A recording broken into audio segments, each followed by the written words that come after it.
Ada sebuah cerita Islami yang menarik tentang keikhlasan. Ceritanya tentang seorang sahabat Nabi Muhammad SAW yang bernama Abu Dzar Al-Ghifari. Pada suatu hari, Abu Dzar melihat seorang pemuda yang kaya raya sedang mengenakan pakaian mewah dan berperhiasan. Abu Dzar pun mendekatinya dan bertanya, "Apakah kamu mencintai Allah dan Rasul-Nya?" Pemuda itu menjawab, "Ya, aku mencintai Allah dan Rasul-Nya." Namun, Abu Dzar ingin menguji keikhlasan pemuda tersebut. Ia berkata, "Jika kamu benar-benar mencintai Allah dan Rasul-Nya, maka buktikanlah dengan berbagi harta yang kamu miliki kepada orang-orang yang membutuhkan." Pemuda itu terdiam sejenak, lalu berkata, "Aku mencintai Allah dan Rasul-Nya, tetapi aku tidak siap untuk berbagi harta saya." Abu Dzar pun berkata, "Jika begitu, kamu belum mencapai tingkat kecintaan yang sebenarnya." Cerita ini mengajarkan kita pentingnya keikhlasan dalam beribadah dan berbagi dengan sesama. Cinta kepada Allah dan Rasul-Nya tidak hanya sebatas ucapan, tetapi juga harus diwujudkan dalam tindakan nyata. Dengan berbagi kepada sesama, kita dapat menunjukkan rasa cinta dan keikhlasan kita kepada Allah.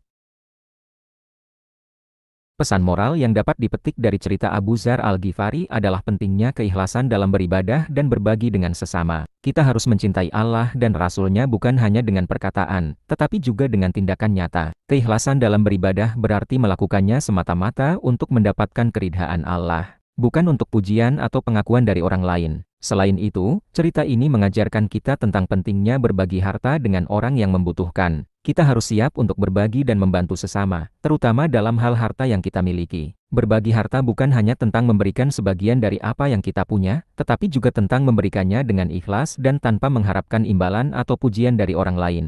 Dengan mengambil pesan moral ini, kita dapat memperkuat keimanan dan meningkatkan kualitas kehidupan kita sebagai seorang Muslim. Keikhlasan dan berbagi adalah nilai-nilai yang sangat penting dalam agama Islam dan dapat membantu kita mencapai kebahagiaan dan keberkahan dalam hidup ini.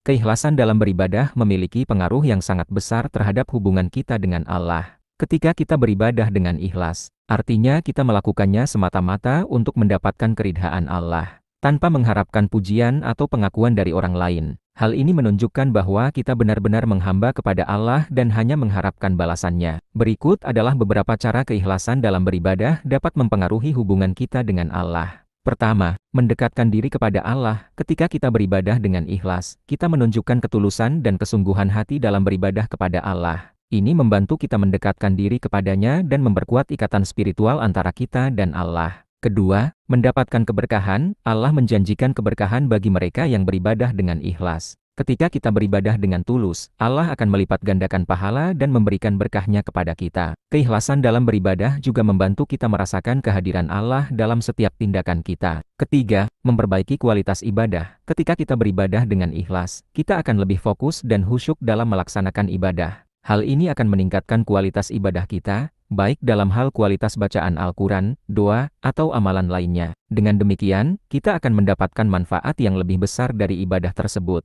Keempat, meningkatkan keimanan. Keikhlasan dalam beribadah membantu kita memperkuat keimanan kita kepada Allah. Ketika kita beribadah dengan tulus, kita mengakui bahwa Allah adalah Tuhan yang Maha Esa dan kita tunduk sepenuhnya kepadanya. Ini akan membantu kita mengembangkan keimanan yang lebih dalam dan memperkuat keyakinan kita kepada Allah. Dengan demikian, keikhlasan dalam beribadah sangat penting untuk memperkuat hubungan kita dengan Allah. Dengan beribadah dengan tulus dan ikhlas, kita dapat merasakan kedekatan dengannya, meraih keberkahannya, memperbaiki kualitas ibadah, dan meningkatkan keimanan kita. Semoga cerita ini dapat memberikan inspirasi dan pengajaran bagi kita semua. Jika kamu ingin mendengarkan cerita Islami lainnya, silakan beritahu saya.